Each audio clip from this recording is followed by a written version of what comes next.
Welcome to the Dogs Podcast with your hosts, Blake Reneker, Justin Charles, and Josh All. What's up, Browns fans? Welcome back to another episode of the Dogs Podcast presented by Omaha Steaks, another Discord Dog Pack show today. And we're in studio. This is the first Dog Pack Discord show that we've done in studio. Josh, Justin, Kenny Mack from Canada coming all the way down here just for the Discord. Yeah. Right? I mean, a special trip just for this. Special trip, man. I love getting down this way. Treat myself to a couple Cleveland beers, seeing these guys. Love it. Talking some Browns, talking some sports. Fantastic. Yes. So we've got people in the audience we're going to bring up. We've already got one person designated to get up on stage first, so we're going to do that before we bring them up. Guys, make sure if you're watching on YouTube, please like the video, subscribe to the channel, tap the notification bell. Make sure you don't miss anything new. We are still somewhat shadow banned, it seems. So just give us a little bit of love. But let's go ahead here and get somebody on stage. Let's see if I can do this. Tyler, are you able to come up here and talk? All right. Can y'all hear me? Hell yeah. We got you, buddy. What's up, y'all? Not too much, man. Nice hot day. This is Tyler for you guys if you don't have the Discord up. I do not have Discord. What's up, everybody? What's going on, man? What do you want to talk about? Well, first, what'd y'all think of the debate? Oh, bro. We're not going to do, I don't think we're doing politics on here. No politics. I will just say that just from what I've seen, got a little rough, I think. Well, you know what? From the outside looking in, because I'm not from here, my prime minister sucks, number one. He's a jerk and I want to fight him. But I think you guys just need some new candidates, period. Sorry, man. I know you guys it's going to be a while till that happens. There's a lot of people that got a lot of stuff and invested in both candidates, but you guys, based on what I've seen in my 48 years on this planet, you guys just need some better. Well, I guess I take back what I just said. There's a good chance that there's going to be one new candidate come November. That's fair. Fair enough. Fair enough. Very fair. Well, what else you got, man? What else you got? All right. Well, for Browns wise, I was just gonna feel pretty confident this year. You if should. Deshaun can actually stay on the field and play. I just feel like we haven't got to see enough out of him yet because I'm obviously not worried about the defense. They should be just fine. And then the Mari situation too. But I mean, if we get those two figured out, I think we should be fine. I am interested to see Ken Dorsey though, how the offense is going to play now if they changed anything from last year. I agree, man. I think like going into this year, the optimism can't be any higher. I feel like we haven't even gotten to see 65-70% Deshaun Watson yet. And I think, you know what I mean? And then I think the defense improved from last year, in my opinion. I mean, we'll see what happens, but I don't know how we don't go into this year thinking like, and maybe it's blind optimism, something like that. But like, man, this is a team that can be, if we can get ahead in this division, I think that's the biggest bottleneck in this whole thing is like the division is going to be tough. A lot of people are saying the division's tough. I mean, one thing that I would look at because there's not much information out there right now. Right. But when you do hear stuff, it sounds really good. But I find if there's a big read on body language, and if you look at David Njoku when he said like the offense is going to be juicy, and when he says juicy, it's like he's not kind of like Malaz, like it's going to be juicy. He's like, man, this is going to be juicy. He's almost like flexing while he's saying it, and he's like, he's literally like pumped about it, and there's not too much negativity that can come across about the offense and the way that it's going to go based on like everybody that you see that comments on it, right? The one big question mark, and you said it, is like, well, what's Deshaun Watson going to do? Does it really matter? If he's mediocre, we're going to be pretty damn good. Because I think what you said, I'm going to touch on that, is the linebackers got more athletic, right? And as long as those guys can wrap up and the Browns can wrap up, and it goes back to what Mad Dog Golick was saying, you don't need to punch the ball out every single time. Just sit their asses down, And I think it's going to be good. Yeah. I agree. And I mean, I saw somebody post on Twitter today, I think it was, and they said about last year the Browns beat the number 1 seed in the AFC with a quarterback who had a broken shoulder. Yeah. We beat the number 1 seed in the NFC with PJ Walker. I think he still had a broken shoulder. Beat the Steelers with DTR. Like, we're going to be okay. And the thing is, that offense wasn't even like new or modernized or explosive, really. It was just a ho-hum, it can get the job done type of offense. And it was very efficient at times, but other times not so much. So any improvements they make is just icing on the cake. And I know what you mean about not being concerned about the defense, but you got to remember this defense was elite, number 1 in the league at home, ass on the road overall, just not good on the road. So if they improve, and I keep telling people, like, if they can just be top 15, top half of the league on the road, that's huge. Well, when you're a top team defense in the league, and you said that there's room for improvement, and like you look the guy in the eye when he says it, and it's a serious, like, yeah, we screwed up. They're not just saying this to say it. I'm with you. I think it's a redemption tour. I think a lot of them guys are bought into it. I really do. I think, and it's not like these are like, I mean, there's young guys, but I think this is a kind of a veteran core now that's been together for some years, and like they set expectations last year, and things, obviously injuries happen, and like there's roadblocks, but for us to still make the playoffs and them get a taste of that, and now like going into this year, you've got to think, like, just making to the playoffs for them, I don't think is ever going to be acceptable. Like from this point on. Yeah. The other thing that I want to point out too is where pundits say specific things, right? So at the end of the day, a lot of people make a lot of hay about last year's schedule, and the Browns have the toughest schedule. But you kind of hear like an undertone of like, are the Ravens really going to be the Ravens that were last year? Because they lost a ton of people, and you still have to put I'm not saying disrespect the Ravens, because they've done enough butt kickings for us that I respect them. I respect the coach, and I think he can get it. However, when you lose your offensive and defensive coordinator, they only lost their defensive coordinator. Okay. And when they went through all the changes, so they've lost a ton of players, are they really going to be the same, right? Pittsburgh Steelers, I don't think they lost a lot, but they gained a lot of rookies in there. I feel like there's a lot of like overhype about the rookies, and you know how rookies can get. If I was looking at Myles Garrett and Myles Garrett's looking across at that line going, I'm going to feast today. I don't care who's in the backfield, right? And then the wild card is, I don't know what they expect from the Bengals. Who knows?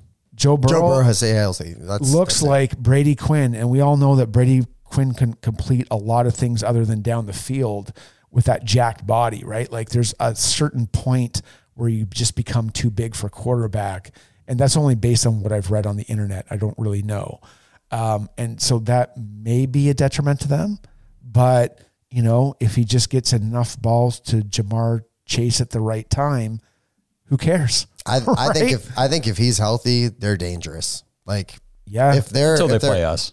That's fair. That's very fair. But that's my thing. They talent wise, they kind of lost a little bit too. But I think as long as you have that offense for the most part put together, and like obviously they lost Mixon, but Zach Moss is no scrub. Like he showed that last year that he can be a workhorse back if he needs to be.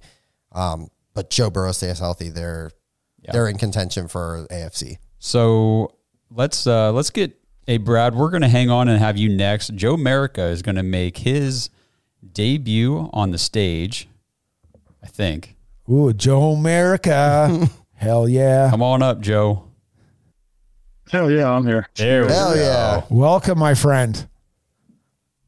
Thanks for having me.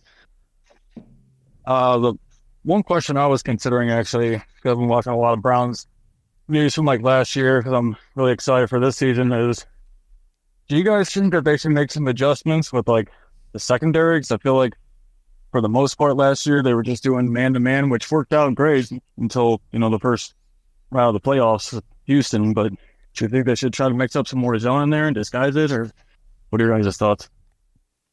It depends on how well Delpit's been healed up, I guess.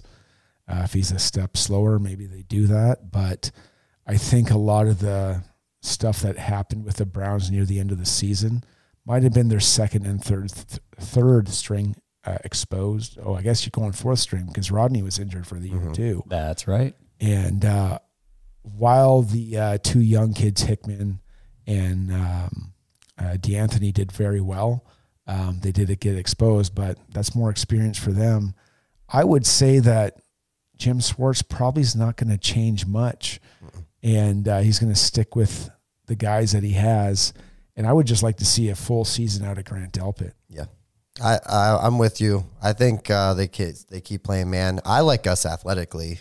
Oh, in yeah. the secondary against a lot of teams. You know what I mean? They've got that core built. Chemistry is going to get better. They're only going to get better the longer they play with each other. And it's a young group, so I still like it. I still don't think it would be a bad idea, like you're suggesting, to kind of experiment with moving to a little bit more zone, a little more, I don't want to say like a lot higher percentage, but guys are going to get injured. It's just the way of the game. I know we're all optimistic about that doctor they hired, yada, yada, but I mean, this is just going to happen. And we saw the defense, what they were doing in the secondary was working pretty well the first part of the season. But like you said, Kenny, as soon as we lost Rodney, things got a little hairy. And we've already had Juan Thornhill in and out a little bit. Yep. And then it was Delpit was out and Ward was out for some games, and we lost Cam Mitchell. And that's whenever you saw the man-to-man stuff really start to bite us in the ass. So, yeah, I think it would be nice to implement a little bit of some zone to fall back on, something that's a little, I don't want to say anything's easy, but a little more, I don't have the right word, a little easier for these younger guys to understand and kind of like just slide right into. Yeah, I guess, and I guess I said I want to see Delpit for the whole year, but it'd be nice seeing Thornhill for the whole year. He got because until you mention him, he's a guy I kind of forget about. Yeah, and I think he's due for a big year. And the way the preseason went with him, I was expecting big things, and then he just never got healthy. So he played injured. I mean, kudos to him. I mean, he played injured all year, but it was just like, man, it's tough. Joe, you got any other questions real quick? No, that's pretty much it for now. Everything's just kind of undecided. Like, we don't really know what to expect, especially from Deshaun and everything else, and just being hopeful, I guess. But we'll see. I don't know. I'm so optimistic, yeah, exactly. Hoping for the best. And I think of Deshaun, I mean, he was starting to cruise last year before he got that shoulder injury. I mean, that Titans game I thought was like, oh, he is tuning himself up to really get back on track here. And then that's when the shoulder injury happened late in that game and kind of derailed the next several games. He tried to come in, didn't work out against the Colts, and then came back against the Cardinals, looked okay, but you could tell he made some nice throws, but you could tell still limited. And then that Ravens game was just the end of it all. So, hey man, Pro Football Focus said that they're the number 3 roster in the league. Yeah, and you can kind of like say you're whatever you want about Pro Football Focus, but I mean, really, it's a bunch of pundits that put them at some point ahead of other teams, and I think it's going to be good. This episode is brought to you by Omaha Steaks. Let's all take a minute to wish happy birthday to the United States of America, and there's no better way to celebrate America's birthday than with the best meats available for your backyard cookouts this 4th of July season. Right now, you can save 50% off site-wide during the Omaha Steaks 4th of July sale.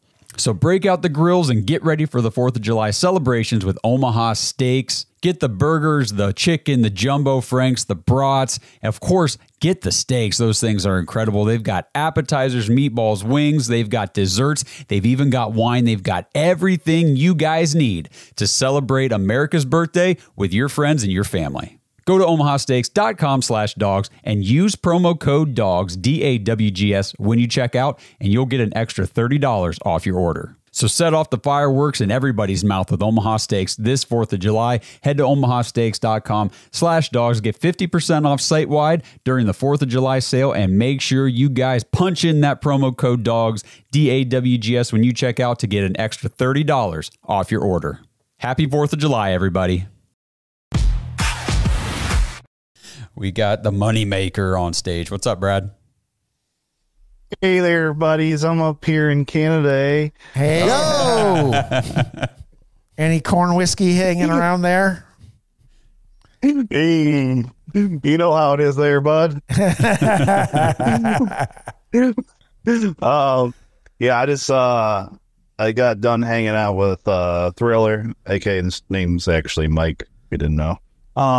Thriller's way better. Really nice dude.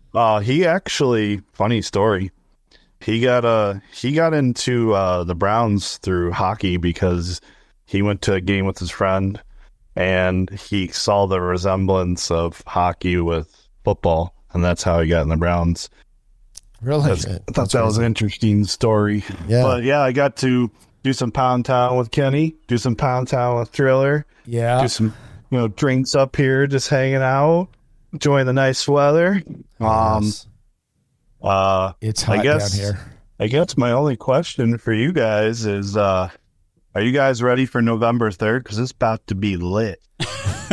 Hells yeah, man. We were talking about that. I'm so pumped. I will be up on Friday. I would like to do some kind of Browns backers party or some kind of like Dogs podcast party Saturday night. We want to fire it up. I'm going to go see the Akron Zips or the Baldwin Wallace or anything. Yeah. If you have like this oval ball that's brown, I will come and watch your game and have a good time and drink some beers. I shit you not. While we're talking about this, and I'll have to do some research. You know what you should do with me? What's that? Let's go to a high school football game. Oh man, I would love to do that. Ohio, man. Mm-hmm. So have you got to experience any of that yet? High school, no. The closest that I got is that I did grow up and I got all your channels. So I had channel 3, but anyways, long story short, I had channel 43. Mm-hmm. Channel 43 would do the high school game of the week. Yes, yeah. And I did see some games from St. Ignatius. Oh, I remember as a young lad. Yeah, they're solid program. Yeah, well, maybe we'll look into that a little That'd bit. Be super fun, man. Oh, maybe we'll break you in. Yeah. I'll tell you what, Blake would take you down to a Dover game in a heartbeat. Hell yeah, I'd do that. I went to a couple of Dover games. It's a good time, yeah. It is. Yeah. Tailgating, I'll drink a beer, I'll do it all. All right, so any of you guys want to come up on stage and talk for a little bit, just put your hand up. We'll bring you up. I know while we're waiting on people to, I don't know, get the courage to come up here. I'm calling you guys cowards, that's right. I'm just kidding. But I did want to talk about the Nick Chubb thing. Oh, we got Devontae wants to come on up, so we'll just go ahead and bring him up. Devontae. That's right now. Yeah. Hey, what's up, man? What's up, my man? Going on, fellas? Doing good. Yeah. So, on the Browns front, I know everybody's kind of nervous about Deshaun and worried and everything. I'm going to talk to it from the mental side for like 2 minutes. When you go through something mentally and your character is questioned, your morale is questioned, your ethics are questioned, and you can't defend yourself the way you really want to, it takes a lot out of you. And so if you notice, the first year he was here, didn't really see him. Then, the 6 games, up and down, okay. Second year, okay, people are still thinking about, he has all those faces or whatever. Then it started slowly trickling him out more on the Browns media. If you go look at it now compared to last year, he's actually shown more. And one thing that I see with Deshaun, and this is from personal experience, when you gain your confidence back, it's a whole new level of confidence that you never had before. Like, you guys thought I was dead. I've heard everything. And I know people say, you can't have rabbit ears and do all this and that. If you don't think Tom Brady, Joe Montana, Peyton Manning, Ben Roethlisberger, Carson Palmer, Joe Burrow, Lamar Jackson, Brock Purdy, if you don't think any of them don't pay attention, if you don't think players, period, pay attention to stuff, you are sadly mistaken. So, yeah, Deshaun watched it, heard it, had to shut his mouth for legal reasons. He let it do his thing. Whatever's going on there is going on there. But this year, I think he's finally at peace with everything. He could play the way that he wants to play. Because like he said in his podcast, he no longer cares. He does not give a bleep. You know what I'm saying. So that's just what I want to talk about. 4 is up, dog pound, let's go. I like that, man. And that is exactly what I want to see out of Deshaun this year. Is I want to see a dude who just doesn't care anymore what people think about him. I mean, at the end of the day, it doesn't matter what anybody else thinks about you. It's about what you think about you. Because you're the one that's going to limit yourself or not limit yourself. But if this dude comes out here and he's not limiting himself, it's going to be a lot of fun. I think he just looks comfortable coming into the seat. Like, just in the interviews, everything. Like, the last few years, and, Devontae touched on it, like, what he went through, whether it was his fault, his actions or, all of that stuff, like, that takes a toll. You know what I mean? And, like, I'm guessing his rock bottom, like, that he had to come back from, that probably was a terrible, terrible deal, Like, as far as, like, the mental aspect, even for him, as he's a professional athlete, the idea of losing your career in something, a game you love. But for me, I just watch him heading into this year, and he just looks so comfortable and, like, loose, not worried about things. You can tell. Here's a player that's he's had a rough game. This is how they are at that podium. And then, as you can see, as he goes through the year, shoulders go down. Even with Baker, with the when he was having a rough season at the 6-10 with Freddie Kitchens, he's a lot like this, right? And then it goes down. Like, with Baker, there was some weight gain and some other stuff. There were some signs there that he was going through a rough time, and it was like that with Deshaun as well. Got accused of a lot of things, and let that be where it may.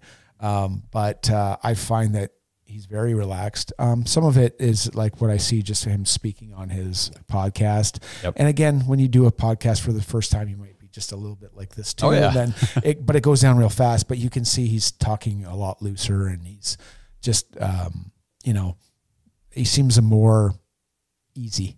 Yeah. Easygoing. Yeah. I like it. Just, go out there, be yourself. If somebody's going to hate you for whatever, then then they're going to hate you.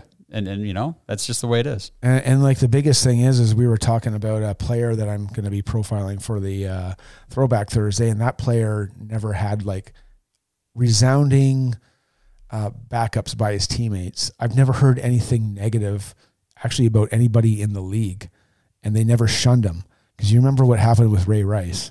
That stuff that happened, when that happened with Ray Rice, he was shunned. He was shunned from the league. Now, with the whole thing that went down with Deshaun Watson, he was shunned by the uppers like Roger Goodell, and he had to do what he had to do. He's got to manage the league. And it was kind of knee-jerk, but anyways, it is what it is. And he basically, I don't know, you don't hear anything negative about anybody based on the situation and the accusations that were against him. So there's something to be said to that, I think. That's a good point. Yeah, you don't hear any other peers, players. Yeah. They got like, everybody wants to trade his jersey with him. Everybody wants to have his back. Like, so something's not adding up, but that kind of kept him probably in the right path or his headspace, and now he's just ready to ball out. Yep. You got anything else, Devontae? Honestly, man, no matter what happens this year, I know we're talking, for him we talked to, it's AFC Championship game, it's Super Bowl, it's playoffs. No matter what happens, and I've said this when I was on the draft night, Cleveland is starting to have consistency. Yeah. Consistency in a front office is one of the major things that's not talked about. Yeah, you could put certain people out there, Tom Brady, Ray Lewis, Ed Reed, Jerry Rice, etc. The list goes on and on. They will succeed no matter what. But organizations sometimes need that head start to get it going. We've seen that with Detroit 2 years ago, last year. Look where they ended up. Cleveland, if they hang on to Seattle game, they get one more win. I think it was another one where they may have had a close one. But consistency is key. Like, Cleveland finally has consistency.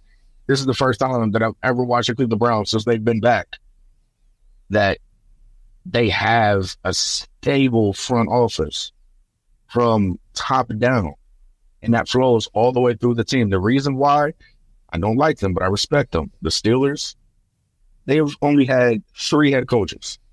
The Baltimore Ravens, consistency. All these teams that are great have always had consistency. So please, no matter what happens, look at what the Cleveland Browns are doing. They're not just throwing stuff at the wall, hoping it sticks. They're actually coming up with a plan to make sure, hey, let's make sure we get our guys paid. Let's get any key pieces that we need. Let's fill in the gaps, and let's go attack this thing head on. Yeah, I 100% agree with you, and then Blake said it too, and you were touching on it, and this is probably the same thing, but I'm going to say it's the management vision. And when I say management vision, it is Stefanski and it's Barry, and they're going to a singular purpose. We've seen where Ray Farmer and Patton did not agree on picks. Probably Pat Shurmur, Mike Holmgren, while they all came from the same tree, didn't really know what they were doing. Tom Heckard didn't know what they were doing. Heckard was really from a Philadelphia branch. The other two were from Holmgren's branch, and they couldn't, get players right. And it was just, Butch Davis, again, he was another guy where we had a general manager, then he wanted total power and he screwed everything up. And there was this never consistency. And that shared vision seems to be, and based on getting 2 coaches of the year and somebody providing you the players, that they are on the right path with that. And I 100% agree with what you said. Think about this too. They haven't had a season yet where things just went right, other than maybe that first year for coach. Yeah, right. True. That first year, it's been something every year. He lost Odell. That was big. Yeah. Well, even that year was COVID. And COVID. That was So yeah, COVID. The year after Baker gets hurt, then you have, Jacoby and Deshaun. Then you just have all the injuries last year. Like, think about what this organization would have done 15 years ago and some of those, and you know what I mean? Yeah. Season to season, it would have been new head coach, maybe, you know what I mean? Maybe a new 2-14. Yeah. So like for me, I think you can see that they are learning as they go. Like Andrew Berry and even coach, like I think you see that they're learning, but they're even like when it's very chaotic and insane, I think you still see, like Devontae said, consistency. There's a plan. They rally. You know what I mean? Last year, that team should have folded. If it was like any other Browns team that I watched in my entire life, they would have rolled over. Yeah. And that's no disrespect for any of the players. It was just it was different times. Just the whole structure, everything, ownership all the way down was just. Well, look at like Chubb coming back and like making an appearance when Jim Donovan smashed the guitar. Oh, dude! And then Chubb coming back and smashing the guitar, and like a lot of and like just not the Browns, like just teams in general go, oh, you're injured, you're out of here, pal. Don't get your negativity or your injury on our team. And like, it's just that culture shift where they accepted and they saw somebody working really hard. They brought him in and inspired the team. Yep. You know what I mean? Yep. And that's the difference that I see. Next man up mentality. That's all it was. Just next guy up. Well, speaking of next man up, Tyler, you're back up. What you got, buddy? I was just going to talk about too. I'm not saying like the defensive line was bad last year, obviously, by any means, but I think the hiring of the Texans guy actually might play a pretty big role in Za'Darius was still good with the pressures, but his sack numbers were pretty low, and I think with what that he was able to do with like Will Anderson and what he turned Jonathan Grenard into, I think this defense can go to even like a whole another level too, like the D-line specifically. Yeah, I like that, and I think it'll help Mike Hall. I am so excited to see what he can bring to the table. And again, I'm not expecting massive snap counts out of him or, a full-time starter, even a starter. I want to see him come in his role, in his spots, and make an impact. And you guys think we'll see a little more of, what's the big guy from Baylor we drafted? Oh, Siaki Ika. Yeah. Yeah, I wonder if he'll maybe be able to get anything out of him, because I was pretty excited having like a big Vita Vea type guy to play in the middle and clog up the run lanes and just kind of wreak havoc, but I kind of bummed out we didn't really get to see much. It sounded like he wasn't really doing too well in camp and practice and stuff. I think there's two things to that. I think number one, we're so deep that you're not going to see rookies as much anymore. The other thing is what happened with him is he did actually get playing time against the Bengals and didn't perform, so everybody's kind of bummed now. I wouldn't say that's necessarily a bad thing because he got engulfed by starters. So I think with another year under his belt and with this new coach, I think things will be better for this guy. Just based on, I did an article for Barry Shuck, and he was a guy that I picked that would be a difference maker for the Browns. He ended up doing what, or I guess Tomlinson ended up doing what I said that he was going to do. But he's really being groomed, I think, for Tomlinson, and that's why I brought it up. I don't think he's going to get much run anywhere else because you're going to have the defensive line that's going to start for first, right? So you're going to have Tomlinson, you're going to have the guys that are out there now, and then Tomlinson's going to be pretty much a two-down player, but if you're going to be third and long, you're not going to put Ika in for that. You're going to have Michael Hall Jr., you're going to have some of the other guys that can, but you're probably going to get some defensive ends kicked in as well, right? So he's got two-down ability, and I don't think that's where it kind of sucks for him, right? So he's eventually, I think, going to make it, but he's got to wait till Tomlinson gives up some playing time. I think even that spot next to Tomlinson is kind of, I think there's like Schwartz is kind of waiting for somebody to emerge, you know, just step in and be the guy. Like obviously they're going to rotate out and stuff like that, but I think they're looking for one guy to really. So you think Shelby starts and then Hurst backs him up because of the injury, or what do you think about the guy from the Jets? Like you think he has the ability to start and the other guys supplant? I would say probably Shelby. Yeah, but I would too. Again, remember Shelby's on that 2-year contract. Yeah. The other guys are on one. Yeah. But I mean, my thing too is, and I don't necessarily believe this, but it wouldn't shock me. Like, let's say Michael Hall plays his ass off in camp and plays his ass off in preseason, and you can't keep him off the field. You know what I mean? Then I could see it being a situation where it's like, well, hey, he's the guy, and then you come in and give him a blow here and there, you know, to as far as with Harris and stuff like that, or whoever doesn't get cut. Because I think some of those guys are going to get cut. Cut or traded. You know, Hurst, and we've talked about the contract stuff with Shelby and even Ika. Like, it would suck, but it's interesting because like Barry compared him to John Randall, right?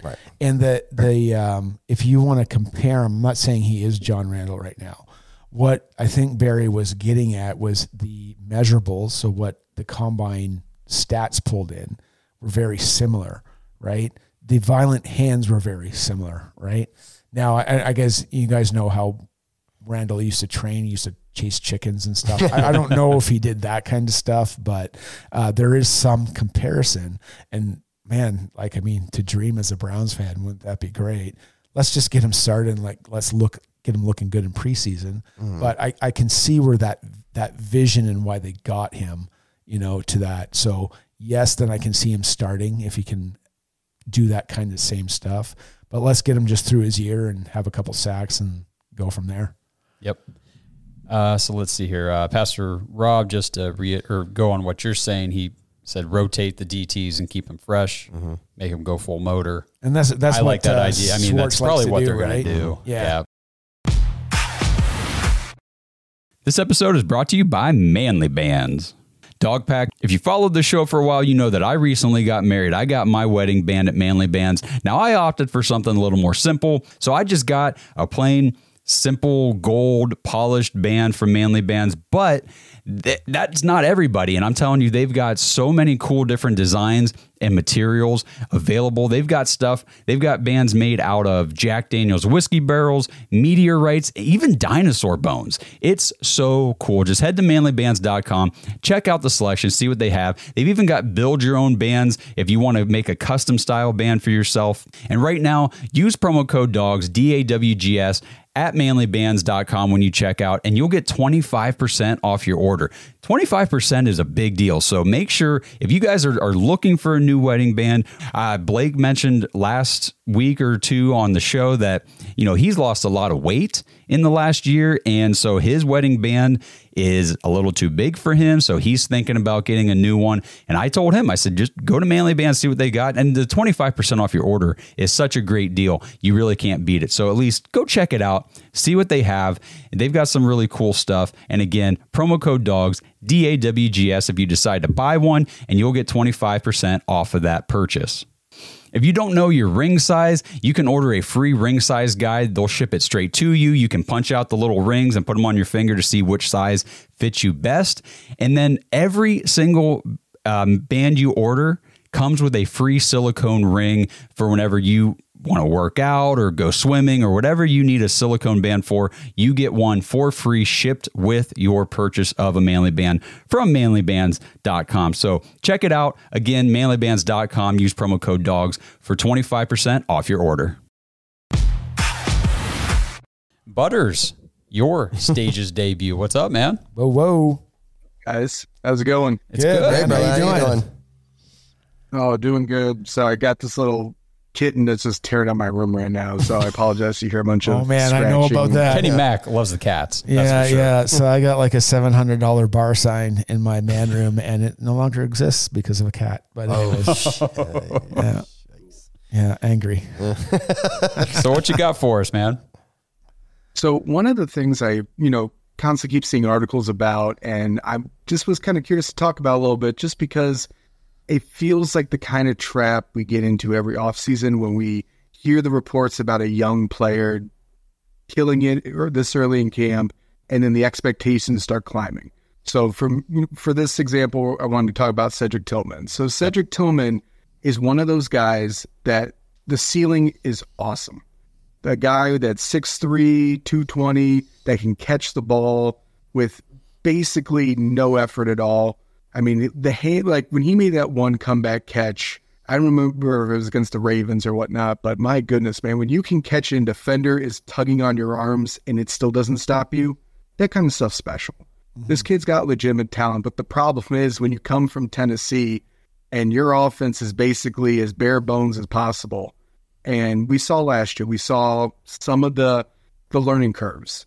And with Ken Dorsey's system and running the choice routes, being so aggressive vertically, I worry that we are seeing right now the exciting stuff that we saw last preseason, where you see a big body that can make great athletic catches and really showcase those attributes. But when it comes down to the X's and O's, when it comes to reading defenses, manipulating your routes, pressing off, I worry that we're going to expect him to be, and some people are already saying he's going to be Amari Cooper's replacement. He's going to put up all these yards. And I just want to go into it a little bit, because I think we need to keep in mind that he's coming from one of the most watered down college offenses out there, to the West Coast last year, which was a big, massive step, to now even going a step further and saying, hey, you're not just running a route. You have to read your defender to determine your route, because if you make a mistake, Deshaun's going to have one read already in mind. You also have to have the same read in mind, and if you don't, that's when we're going to start seeing some picks. So just kind of want to get your thoughts on it a little bit.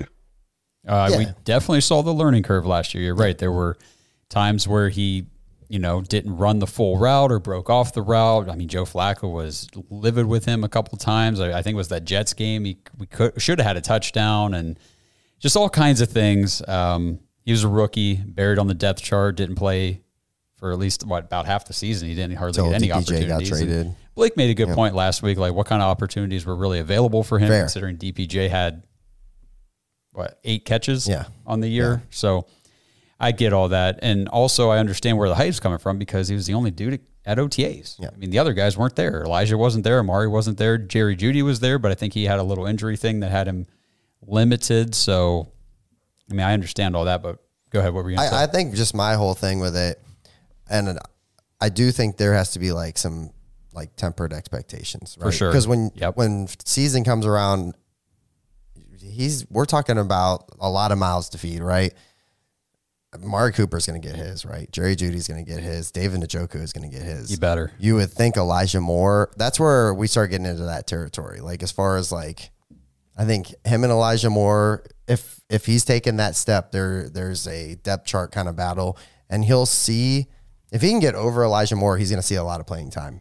And even if he doesn't, I still think they spread him out and he'll get some looks. But I think that we can't go into the season expecting 850 yards. I'm expecting that from at least Jerry Jeudy. That's in my eyes. Yeah, you know I mean? Would say so. I'm still of the mind of I want Cedric Tillman to just take over what DPJ was doing. Yeah. And I know he didn't do a whole lot last year, but before then, I mean, I think last year was when we had DPJ, there was still a lot of trying to get Elijah involved.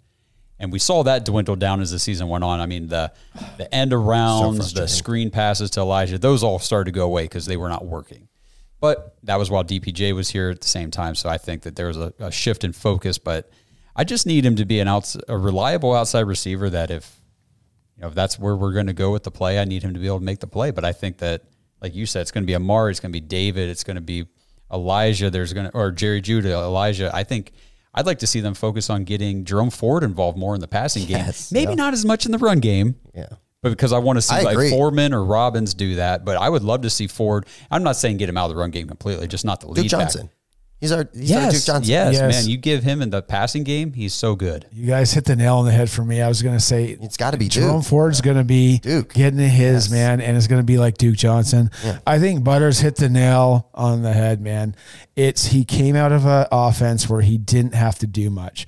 So the biggest thing is I listened to a podcast called Moving the Chains. It's Daniel Jeremiah, and I am a Daniel Jeremiah fan. And the one thing that he says, if you don't pick a guy right away that has the full route tree, he's not saying give up on him, but it's going to take some time. Mm-hmm. There was a guy like that, and I'm going to show my age on this one, but there was a guy for the Bills. His name was Eric Moulds. And I had to look, and he played for Mississippi State University, okay? And his first 3 years, because I live up in Bills territory, everybody wanted his head. He's awful. He sucks. And he ended up with the Bills. Eric Moulds turned out into a great player. He ended up, if I can get this up, 3 Pro Bowls. He was on the all-rookie team, so good for him, but he had a couple bad years. But two second-team All-Pros. He played from 96 to 2007, right? And he had some drops, he had everything, but he had to learn how to run routes. And this is all Cedric Tillman has to do, right? And so while Stefanski said he got better on the grass, right? I don't know where Stefanski's opinion of him was on the grass. Was it 0? That's a good point. Or was it 50? Because we know it wasn't 90 because he ain't getting that playing time, right? So, he is doing better. Browns fans got to temper their expectations. And there's at least 4 guys ahead of him. Yes. And not on receivers. I mean, catching the ball wise. Yes. Right. Anything else, Butters? I guess if we wanted to kind of carry on to even just rookies in general and young players, I feel like so often we get caught up with the Puka Nakuas, the guys that kind of come out of the draft and you're like, wow, look at the Rams. Look how they can draft. They can find Puka Nakua in the 5th round and the Browns can't draft a receiver in the 3rd after all these years. Andrew Berry must be awful. And it comes down to, my goodness, man, sometimes you just get lucky. Sometimes you just get the right guy at the right time for the right fit. And, and I worry about guys like Michael Hall, where people are going to complain saying, hey, he's a 2nd-round pick. He was an Ohio State player. Why is he not getting crazy snaps? And, we are so quick to rush and expect these guys to come in day one and just be all-stars. And we point to the exceptions and not the rules and the guys that it's going to take them years. So, when Andrew Berry drafts, especially without having very early picks and 1st-round picks, especially after the Watson trade, you can't just expect all his draft picks to come in day one and be big-time starters. If they do, that's awesome, and we're going to be so excited, and, congrats to them.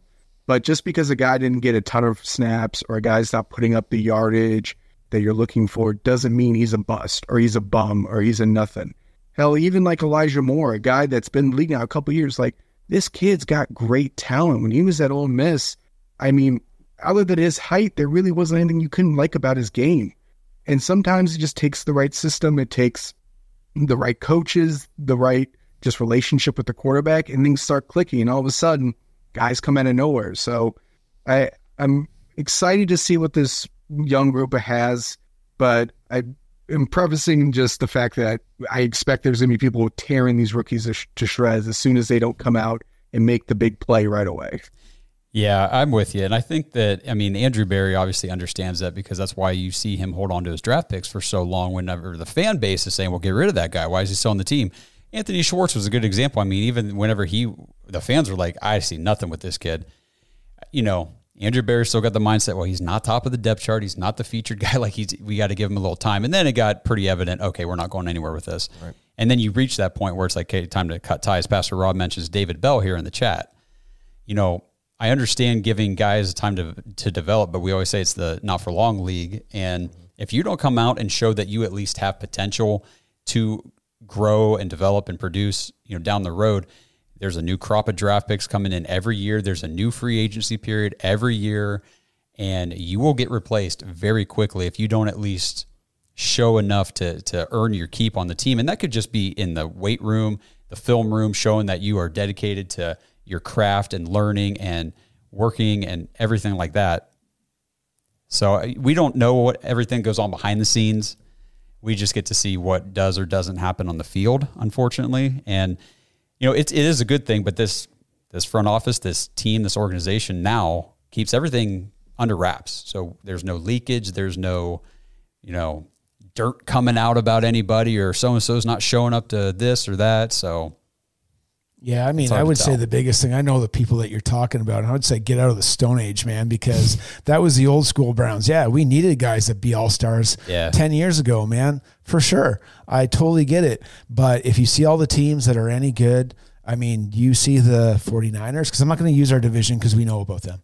You see the 49ers drafting people that need to start right now? No. The Eagles draft people, maybe defensive tackle, but that's maybe across the league, right? And the guys that need people to start right now are the Panthers, the Patriots, because we were there 10 years ago. So people just need to get out of the Stone Age, man. Yep. Yeah, thanks, Butters. We appreciate that. We're going to bring Andrew Jackson up here, and while he's getting all situated onto the stage, I mean, if we want to use wide receiver example real quick, I'll just use the Chargers with Josh Palmer, because that was a guy, and he was out of Tennessee, right? Yeah. So they had he was buried on their depth chart for a few years, showed some things like, okay, maybe this guy can be a good NFL receiver. And now we're like 3 or 4 years into his career, and he could end up being the one on their team. Either way, he's going to be heavily involved for them, and a guy that they lean on. That could very well be Cedric Tillman's path, where it's like the first few years, like, okay, he did a couple things here and there. He looks like he could play in this league. And then who knows where we are 3 years from now, and we're like, hey, Ced, we really need you out here, bud. Yeah, exactly. Andrew Jackson. Yo, what is up? Whoa, hey-oh. What's going on, guys? Sorry, late joining here, but I don't know what you guys talked about, but hearing some of this young draft talk and young guys talk.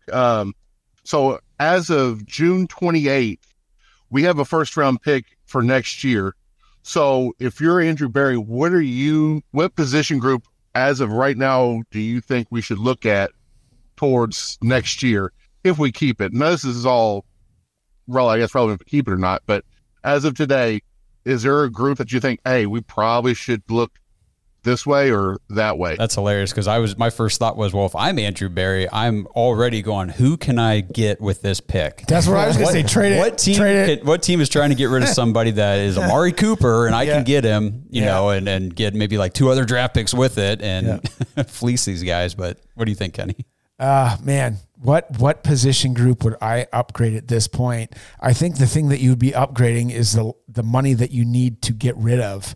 And it probably would have to be offensive line. Yeah, I'm with you 100%. I love all my offensive linemen. I mean, you can talk shit about Wills, whatever. He's coming on a decent deal for a mediocre guy. It is what it is. He's a starting left tackle in the NFL. Yeah, exactly. So, I mean, you would look there first, I would assume. Yep. We have way too much tied up in our guard position, and I love Bitonio. I love Teller. I want to see them Browns forever. But I know based on what we pay our quarterback, that's not going to be realistic. I think this is probably it for Teller. You guys feel like that too? Yeah. Teller's going to get traded to the Tennessee Titans. Yeah. I guarantee you. I would not be surprised. Unless he wants to go back to the Redskins or the I think he's still he's from Maryland, right? Oh, is he? Okay. Yeah. He's going to want another contract. For sure. He's still young enough. He deserves another contract, number one. He's a baller. Yeah. I'm with you 100%. Hunts alligators for Christ's sake. Oh, yeah. So Pastor Rob says, is the Michigan guard Zinter not his replacement? Yeah, I think so. Yeah. I think he's – because I think that between the two, Joel Batoni would be the one that stays. Well, and here's the thing is, like, how much more does Joel have? He's 33, I think. He's getting into 10 years. Here's the thing. We saw injuries with Joel last year. If injuries start to happen again this year – yeah, then maybe retirement. You have no idea how long these guys want to play, but yeah, I think Zach Zinter probably next year. As soon as next year is going to be on the starting guard. So. Yep. Butter says offensive tackles, wide receivers, defensive tackles, and edges. I can't disagree with any of that because we just talked about the offensive line, wide receivers. Still don't know what's going on with Amari. Yep. We're not sure. Defensive tackles, because Tomlinson will be on his last year, and then we got Michael Hall.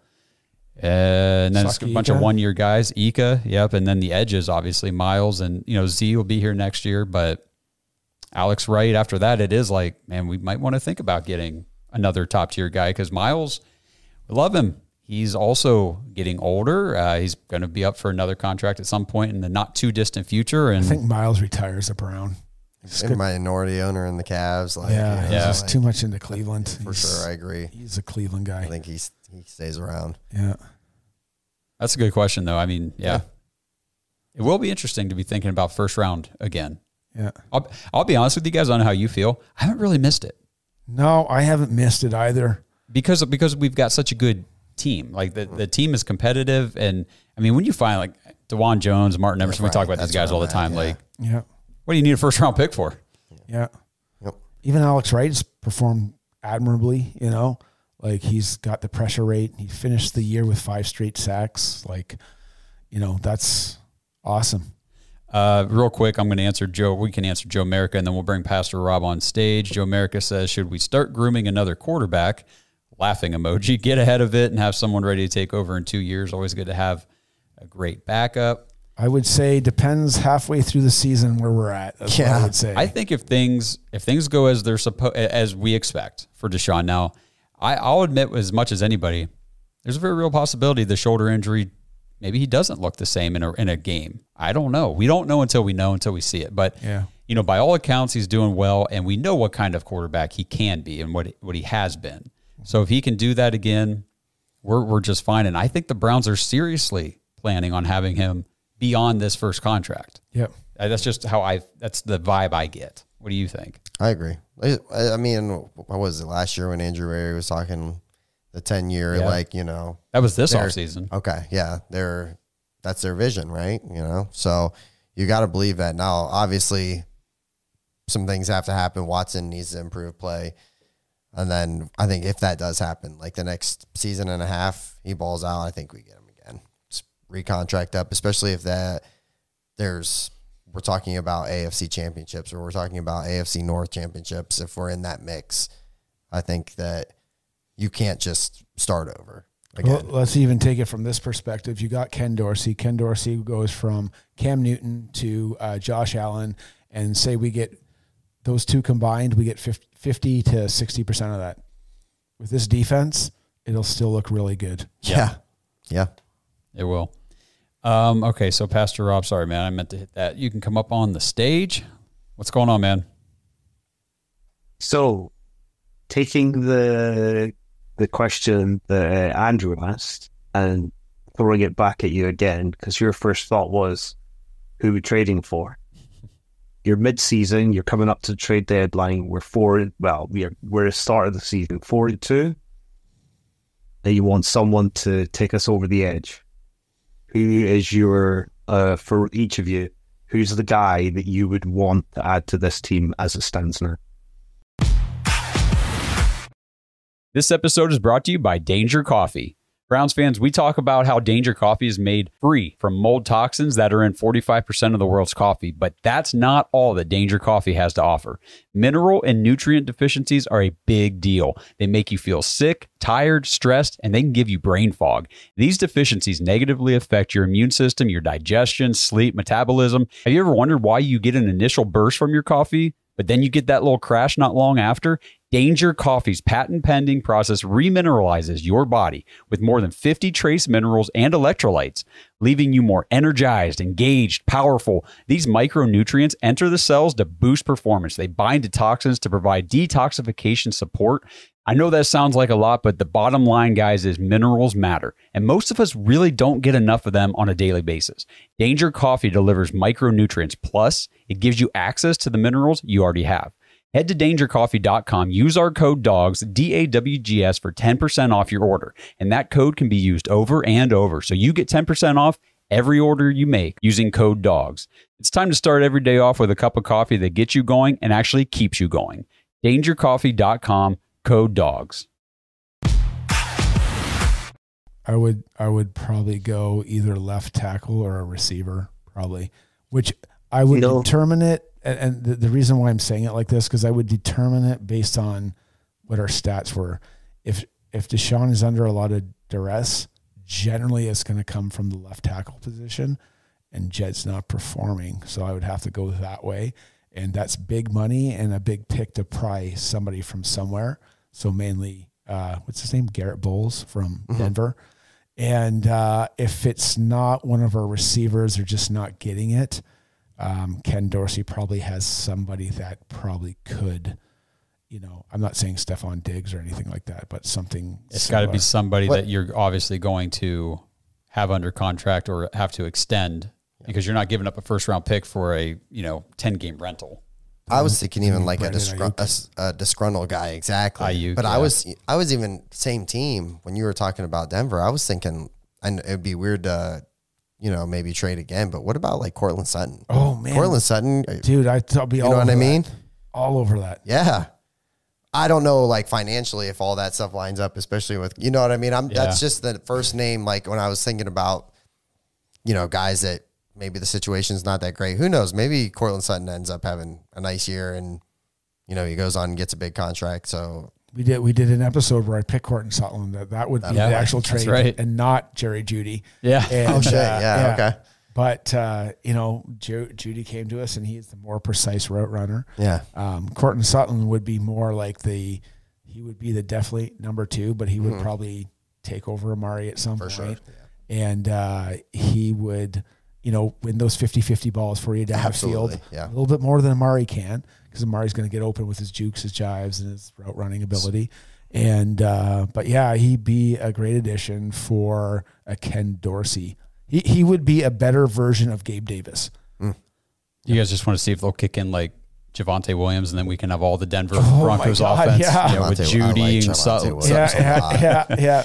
No, honestly, for me, it's so hard to do this kind of thing on the spot, because it really just boils down to contract situations for these guys. And then it depends on these records of these other teams too, because if the Broncos are pushing for it and they all of a sudden they're 4-2, they're not trading, so. Yeah. Mm-hmm. Yeah, I guess positional wise, offensive line would be the first thing that I could see being an issue, especially if, like you said, Jed Wills isn't performing or we have injuries again. We don't want to run into practice squad guys like we had last year. It worked out okay. We managed. But I don't want to. I don't want to manage. I don't want to survive. I want to thrive and kick some ass this year. So, maybe it won't be a receiver. Maybe Matt Landers will be the Kurt Warner of receivers this year. Matt Landers. There you go. That's our Austin Watkins for the preseason. There you guys go. There's our preseason hype piece for the Cleveland Browns. It'll be Matt Landers. Why'd you trade him? Why'd you let Austin Watkins go? All right. Oh, hey, look at that. I was just going to say, if anyone else wanted to get up here real quick before we wrap it up, Gage Tucker. Come on up, buddy. Gage, yes. What up? Can't wait till all the Chargers time, buddy. What up, everybody? How you doing? What up, baby? Yeah, so a while back, Andrew and I, we did a breakdown of who could possibly make the roster this year. And we were talking about it, I think yesterday or the day before in that group chat. There's going to be a lot of good players that are going to get cut. So my three positional groups that are going to be interesting to watch coming out of the preseason is going to be the offensive line, our defensive line, and then our secondary. Mm-hmm. So I don't know if you all want to go ahead and maybe talk about that. I think they're the defensive line for sure. I think there's a lot of interesting battles as far as that one defensive tackle spot. I think there's going to be some guys that get left out. I think receivers interesting too, just as far as because I feel like there's a lot of good guys, and so some of them are getting practice squatted, but I think we'll probably lose some guys there, whether it's a David Bell or whoever that guy is. And what else? I'm interested in linebacker too. Just as far as like who's starting, who's out there game one. I was going to say linebacker. You can pretty much peg who's going to make the team, but you're right. Like, how's that rotation going to break down? How's the snap share going to go? Who's the main guys out there? Is Buki already over Devin Bush? What do they see out of Bush during training camp? Who's the rotational piece guy, and who's the starter? Yeah. I think Hicks got the starting thing unlocked. That's what he was brought here to do. And JOK is not going anywhere. I'm more excited than a lot of fans, it seems like, when I post stuff online, but I'm very excited to have Jordan Hicks on the defense. I think that he is going to do what Anthony Walker did, but a step up or another 2 steps up maybe, and stay on the field, tackling machine. I'm very excited for him. His familiarity with Schwartz is big, right? Yep. I think what Gage said, though, all 3 of those position groups are, and the key to what he said, are they're not going to make the team.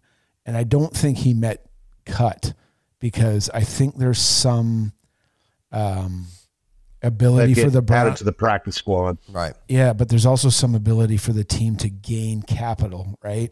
And the whole reason that you do this, or to become what the Browns want to become, like other teams in the league that have won championships, they've all had to cut guys or trade them to gain some kind of capital. So it's either going to be draft picks or other players. And from what we see, I don't think we can think of really anybody they trade for, but that capital and draft picks where they can kind of freely move and pick off the people that they feel comfortable with our coaching staff coaching. I think that's ultimately where we're going to really thrive, right? So it's a great point. And we saw the Browns, like with the secondary, for example. They drafted the number, who they picked number 7 overall, not number 7, the 7th round pick, the DB. Sounds like he could challenge some people. Miles Harden, thank you.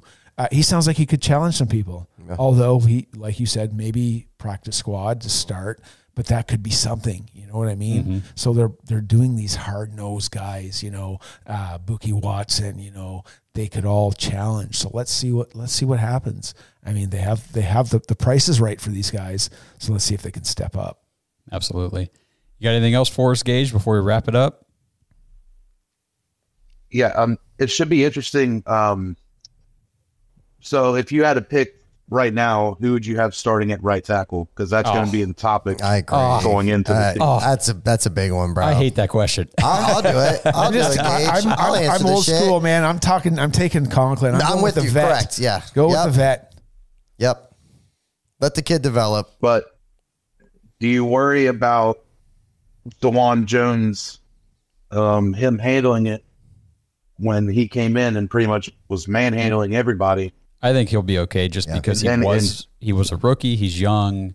This organization seems like they're okay on kind of keeping the lid on some of these guys. And I mean, obviously DeJuan Jones is the future. It's not Jack Conklin, but we are here now. So my thing about DeJuan Jones, though, is I feel he's too heavy to make a full season every year. I think he's got to find a playing weight for him to handle the rigors of the NFL. And I think we saw that with I think he's going to continually have knee problems if he's like, what is he, 400 pounds? You just don't last. You just don't last long. If he needs to find the right playing weight for him, and I just don't think he's there. I'm not a doctor. I don't know. It's just my gut feeling. Pastor Rob says, it's Jack. If healthy, he plays. Jones needs to move to left. And I'm going to tell you what, I think I'll be disappointed if I don't hear reports about, and I don't go to training camp and see that the Browns are at least rotating some players at that left tackle spot, because they did last year. You remember we were up there and DeJuan Jones was taking, what was it, second team left tackle reps. So, you know, they need to explore all options. Man, Judd's a big dude though. Yeah. Like he's got to get a mean streak. Yeah. And then who do you think is going to fill that void for Nick Harris coming in on the goal line and stuff? Welch. In that jumbo package. Welch. Trayton Welch, the tight end? Yeah. I thought it was going to be the... who were we thinking? Yeah. That was for... Why am I forgetting this? Because I was going to say, I thought we were talking about DeJuan Jones doing it. Because he could move. Zinter? No, it wasn't Zinter. Who did I even say? I don't even remember now. Whippler, yes, thank you. Luke Whippler. That was it. That was my fault, guys. That was my fault. What would you say if it was Siaki Ika? Like just fullback and driving people on like the goal line? Absolutely, man. Crazy. Do it. I mean, the Bengals did that in the past with Dematal Pecco. Mm-hmm. They just threw him in there as a fullback and just used him as a battering ring. And the Browns did it with James Jones back in the 90s, man. And he was a defensive tackle and he was 300 pounds and he could run. Crazy. I'm all about getting creative with some of this stuff. Just, and I know Kevin would get knocked over the years for not having a very, innovative or creative offense, but they started implementing that jumbo pack last year with Nick Harris in there at fullback. And it was like, well, this is cool. Mm-hmm. It's nothing crazy, but it was cool to watch and it worked. It's just simple. Yes. Tough, gritty. But it was a wrinkle. It was just a wrinkle in the norm that was just enough that it gave us that extra push when we needed it at times. So I'm interested to see what him and Dorsey cook up this year, really. And the new guys, Tommy Reese and all these other guys that are in the building. Yeah. Yeah. No, that was basically my 11 big guys against your big 11 guys. Let's do it out. Slide it out, yeah. Yeah. Because I know I'll take our linemen over anybody else's. Yeah, for sure. Hell yeah. I love our guys. I think we've got... We're going to line it up and run it at you, and I dare you to stop it. That's basically... Yeah. I love that. Being a former offensive lineman. You got a soft spot I dare for these you guys. To stop it. Yeah, that's you right. You know it's coming. The train's coming. I dare you to stop it. Yeah. Well, it's kind of... that's what Philly does with that tush-push play. They just line it up, and they're like, you guys know what we're doing. Mm-hmm. You can't stop us. And I think that, honestly, that mentality, that psychological effect does give you a little extra boost. Yeah. Oh, yeah, for sure. All right, buddy. You got anything else for us? No, that's all. All right, man. Well, we're going to get out of here. Thank you guys for joining another Dog Pack Discord. Hope you guys all have a great weekend. We appreciate you hanging out with us for the last hour. This Discord show, me and Justin really started talking about maybe trying this out a little while ago, and we finally started it because, it's like, this is a show for you guys. We were doing after hours for a while, but it was still just another show where we sit here and talk, and then you guys sit there and watch it. So we wanted to get you guys more interactive with the show. And during the season when we did the Discord lives, like interactions, that was a lot of fun. Yeah. Yeah. So doing these stages is really cool. We're really glad this is working out. So great questions too. Mm-hmm. Yeah. Yeah. You guys bring it, especially the ones we don't want to answer, like right tackle. Yeah. Yeah. No, I'm just messing. But I'll tell you January 2025. So again, if you guys are watching this after we've already recorded and published, please make sure you guys like the video, subscribe to the channel. If you want to jump in, I should have said this at the top. I'm not as good at jumping these things off like Blake, but jointhedogs.com, become an official Dog Pack member. It's how you get into the Discord to do these stages, to take part in this kind of podcast episode where you get to come on and interact with us. And fantasy football is starting we're going to have signups now until mid to late August. We're going to cut it off somewhere in that range because we've got to divvy up the leagues, set the draft dates. I'll have a league, Justin, Kenny, Blake. We will all have league. Last year we had 5 plus a dynasty league. Mm-hmm. So hopefully we get even more leagues this year. Looking for a lot of fun fantasy. So if you want to play fantasy football, don't wait. Get in the Dog Pack now. Jointhedogs.com. Send us a message right away. Just says, hey, just signed up, want to play fantasy. I'll make sure you guys get put on the list so you don't have to worry about it. And then you'll get more information whenever we get in there. You still get that 7-day pass? Yeah, there's still a 7-day free trial. Okay, good. Yeah, okay, so good. the first week is free, and then just let us know you guys want to play fantasy and stick around, and you're in. And jump in Discord, hang out with us. This has been a ton of fun. So, well, I just tell my guys in my group, in my Browns backers group, I was like, it's a free week. Pick the lowest setting. If you forget, the lowest setting's $5. I mean, $5. Yeah, $5 a month. Take one less beer in your life, okay? One less beer, one less cup of coffee. I mean, really, it's not that bad. So yeah, you'll be fine. Yep. So we appreciate everybody tuning in, and we're going to get out of here again. Everybody have a great weekend. Of course, whenever you're watching this after the fact, the weekend will probably be almost over. So hope you had a good weekend, and jump in the dog pack this week. Jump in Discord stages whenever we set the time for next week. So until we talk to everybody again, let's go Brownies. Go Browns. Ho, ho, ho, ho, ho. Thanks for listening to another episode of the Dogs Podcast. Make sure you subscribe on YouTube and follow us on Twitter at The Dogs Podcast. Get your thoughts on the show at thedogspodcast.com.